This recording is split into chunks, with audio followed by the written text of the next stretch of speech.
నేను ఈ వర్డ్ మా డీసీపీ గారు సిపి గారు ముందు చెప్పాలి, అంటే చెప్పాలో కూడా నాకు తెలియదు. కానీ చట్టాన్ని కంట్రోల్ చేయాల్సింది పోలీసులు.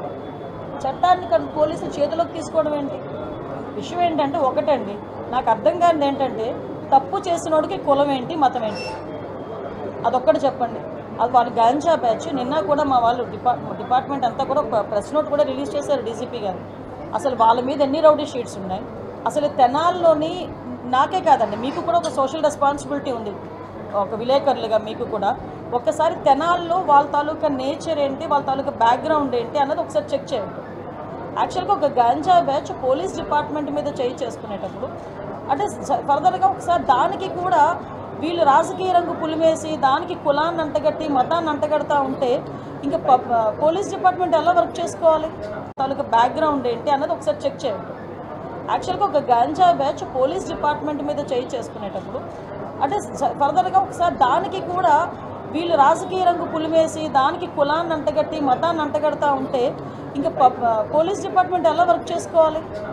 ఒకసారి ఆలోచించాలి. ఇదే పోలీస్ యాక్షన్ తీసుకోలేదు అంటారు, ఏదైనా ఒక స్టెప్ ఫార్వర్డ్ వేస్తే ఈ రకంగా మాట్లాడతారు.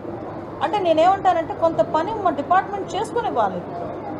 అలాగని ఇప్పుడు అమాయకులను ఎవరిని కూడా మేము పడితే ఇప్పుడు నేను ఒకటే మాట్లాడుతున్నానండి. ఇదే ఇప్పుడు ఎక్స్సీఎం ఇప్పుడు ఈయన జగన్మోహన్ రెడ్డి ఏదేదో మాట్లాడుతున్నారు, ట్వీట్లో ఏదో పడుతున్నారు, రేపు కూడా వస్తారు అంటున్నారు.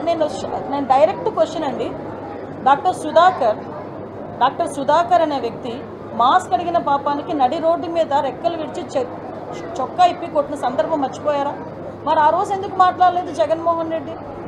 ఆ రోజైతే భావ స్వేచ్ఛా ప్రకటన, ఆ రోజైతే అదే చంద్రబాబు నాయుడు గారు అమరావతి చూడటానికి వెళ్తే బస్సు మీద రాళ్ళు ఇసురుతూ ఉంటే ఆ రోజు ఎందుకు రాళ్ళు ఇసిరారంటే భావ స్వేచ్ఛా ప్రకటన అని మాట్లాడారు. అదే పోలీస్ డీసీపీ ఆఫీస్కి పక్కనే ఉన్న మా సెంట్రల్ ఆఫీస్ మీద దాడి చేస్తే మా కార్యకర్తలకి బీపీ వచ్చింది అన్నారు. ఇవన్నీ ఎక్స్సీఎం మాట్లాడిన మాటలే కదా.